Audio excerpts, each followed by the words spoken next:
காலேஜ்ல பார்த்த ஐஷுக்கும் இப்ப பாக்குற ஐஷுக்கும் நிறைய வித்தியாசம் இருக்கலாம்.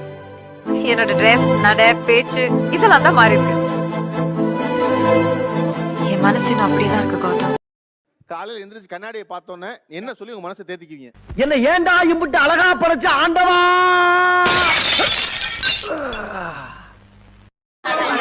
குமாரே, அந்த பொண்ணு நான் உனக்கு ரிலையன்ஸா இல்ல பிஎஸ்என்எல் ரிலேஷன்ன்றது வாயில வரல.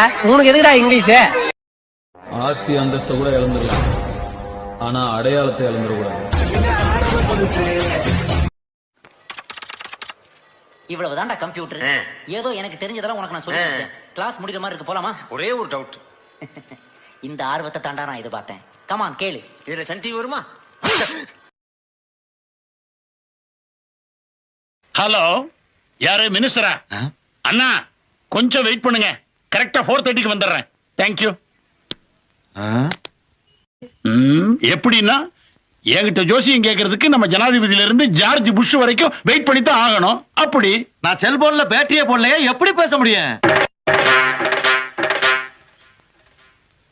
போடலையா? போடல. பேட்டரி போடல? போடல. தங்கம், உண்மையா நேர்மையா இருக்கிறது அடுத்தவனுக்காக இல்ல, நமக்காக. சரிடா, முயற்சி தான் வாழ்க்கை. மயிலே மயிலேனா இறகு போடாது. ஆமா சார், அதுக்கு தமிழ் தெரியாது. ஏண்டா இப்படி அக்க போற? ஏண்டா வாயை திறந்தா உங்களுக்கு உடம்புறம் கொழுப்பாடா. இப்படியா இருப்பீங்க? உங்க வயசு வாழ்க்கை நிறைய ரிப்பீட். நெல்ல குத்தும் போது தம்மு தும்முன்னு சத்தம் வருதே, அது உலக்கில இருந்து வருதா உரல்ல இருந்து வருதா?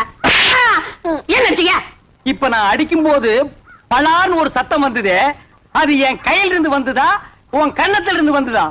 சொல்லு, என்ன?